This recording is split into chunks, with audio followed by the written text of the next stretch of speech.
You know, one thing that I also need to mention as we talk about the crime issues in Kansas City in particular, the failures of these judges who nobody could pick out of a lineup is something that goes overlooked. The judges in too many cases, especially in places like Jackson County, are totally incompetent. I got a note here from somebody who works for the Kansas City Criminal Task Force, and without getting into the details, they referenced to me some of the issues that they deal with these judges, where they won't sign warrants to track murder suspects. They'll arrest suspects who confess to armed robberies, and the judges are giving, $50,000 bonds. So you're out for what? A couple grand, $5,000? It's a joke. And that's something that, for all the criticism that the mayor, the city council, the prosecutor's office oftentimes get, you have this element of the criminal justice system with these judges that gets oftentimes overlooked. And that's where if the mayor could do anything, using that bully pulpit to say, these judges are doing a terrible job. They're letting the people down. And I promise what I'm going to do here is I'm going to start doing some deep dives into some of these judges, especially in Jackson County.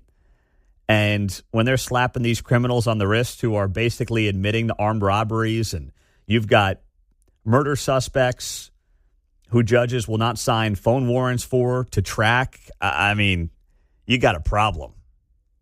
And that is one element of the criminal justice system that we don't talk enough about, admittedly. I'm guilty as charged on that front. With the mayor talking about Arrowhead, tonight you've got Cincinnati taking on Nebraska. Mark's got all his big red gear on. Mark, how did you become a Nebraska guy? You have no ties to the University of Nebraska, right? Not particularly. My grandpa on my mom's side had season tickets, and my uncle on my mom's side. Oh, okay. So you got some ties. Yeah, some ties. So you grew up. They were doctors up there, so. You grew up. Did you go to some games as a kid? Yeah, we used to go to games all the time when I was a kid. In the heyday? Back in the 90s, yep. Oh, man. Mid-90s, saw a lot of games in those national championship seasons. Did you? Mm-hmm. Very nice. Very nice. Saw the very last Big 8 game ever, Nebraska-Oklahoma. Did you? So that was a fun one, yeah. Last Big 8 game, so that would have been, 95 probably? Yep. I think the Big 12 started in 96. Yep. All right. Nice job. Wow, that's big time. It's a historical moment. Yeah, that was big stuff, man. Throwing Tostitos on the field after the game. The Big 8 may have been the greatest college football conference ever. Oh, yeah. That was all time. I love the Big 8. And I wasn't even a college football fan back then. I was 7 years old when the Big 8 became the Big 12. But I love the old school Big 8. And then Texas comes in and it all goes downhill because Texas ruins everything. Yeah. That whole Southwest Conference blow-up was a bad thing. I know. They kind of forced Nebraska out. Yeah. Well, you know what, though? Nebraska should have never left the Big 12. I know there's cash in those Big 10 checks, but the dumbest thing Nebraska ever did was leave the Big 12. If Texas hadn't done the Longhorn Network, I think they would have stayed in the Big 12. From what I read on that. Yeah, you're probably right. They were just fed up with Texas. Everybody gets fed up with Texas. The SEC is going to be fed up with Texas soon. I promise you that's coming. Went to a Nebraska football game, Nebraska K-State. I don't know, it was maybe late 70s, early 80s, frat boy. We take a trip up to Lincoln and got into the game because one of the guys had a student pass. And you could literally walk right up to the stadium back then, like not a fence or anything. Yeah. So he went up to the top, reached over the level, and let his pass go. It comes trickling down, flowing down. I got it. Here it comes, lands in the bushes. Next guy takes the pass, goes in, runs to the top of the upper level, flings the student pass back over the edge. I got it. Here it goes. Boy, I'll tell you what, you boomers lived in the greatest time in American history, I think. Well, we were always looking for a workaround. You couldn't come you couldn't come close to pulling that off today. No, exactly. There's no way to do it today. We don't have physical tickets anymore. Yeah. Well, that's true as well. Now, was this before or after the $5 Kiss concert in 1978? Well, this would have been after. Yeah. Okay. Yeah. All right. It was a weird game because I can't remember who was first, Roger Craig or Mike Rozier. You got any Mike of the Rozier two. was first. Rozier was out for the game, so they go, okay, well, the freshman's coming in. It was Roger Craig, so I literally see the first game Roger Craig started at Nebraska. Nice. Because Rozier was out, and, of course, he's legendary with the Niners. How about that? So and I saw it for free. And you saw it for free, stealing your friend's student pass. Okay. Student section was large that day. I assume the statute of limitations has passed on this, so you're safe. Yeah, You're in the clear. as far as I know. Yeah, exactly. I don't know who the student was with the pass, so, like Ronald Reagan, I'm sure I had that information at one time, but at this point, I can't recall. There you go.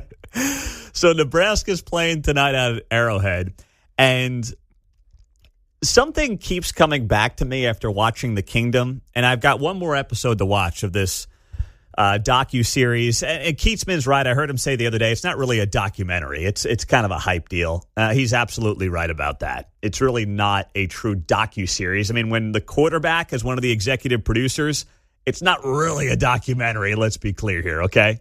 But if you're a Chiefs fan, you absolutely love it.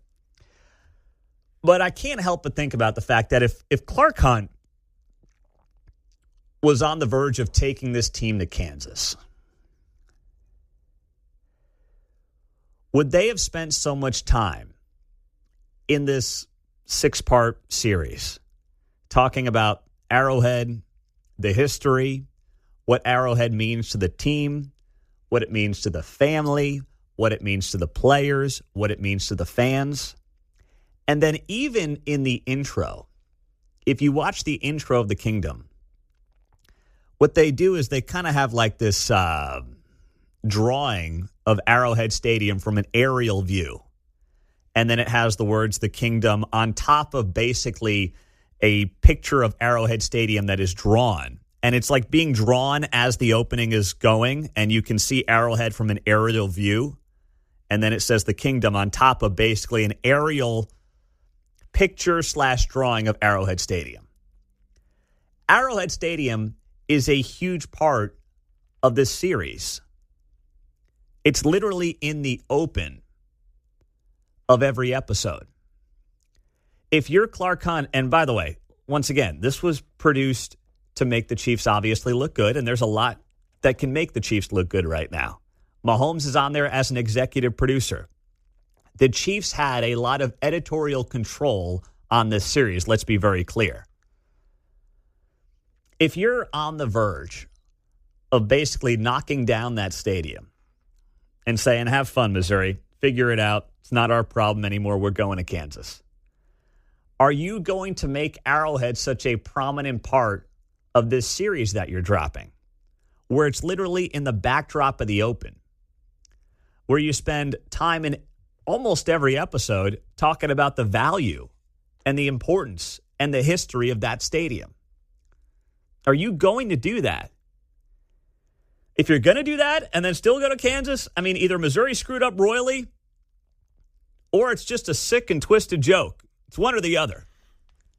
Yeah, I see what you're saying, because if you were going for the decrepit angle, you might the opening would be like the night watchman walking to a rusty gate and unlocking it and the chains crinkling and gate squeaks open. You know. Or you would just have a backdrop of the logo or Kansas City or bring it up, right? The players or something. But because it's the stadium itself, I keep coming back to that. And it's something I've been thinking about the last few days. I haven't yet shared it on the air. And I'm like, I don't think Clark would play that kind of a joke on Kansas City Chiefs fans. Because let's be honest, this is for Chiefs fans. With the Chiefs now being the new Patriots, there's not a lot of people outside of Chiefs fans who are looking for more Chiefs content outside of Swifties and Chiefs fans. Now, it still is doing very well. It was like top 10 on Disney Plus last week. So there's a lot of people watching it. But that's in part because the Chiefs are now like a global brand, and the Swifties help drive everything. And don't kid yourself, they're watching this as well. But like the casual Seahawks fan is not like, let me get more Chiefs, okay? They're going to get a lot of us during the season, and they're not going to be happy about it. All right, they'll be back to complaining about calls and refs and everything else week one. This was for NFL historians, this was for Chiefs fans, and this was for Swifties. And it's done excellent. But would you really want to send that message to Chiefs fans if you're taking the team across state line? Just something to think about.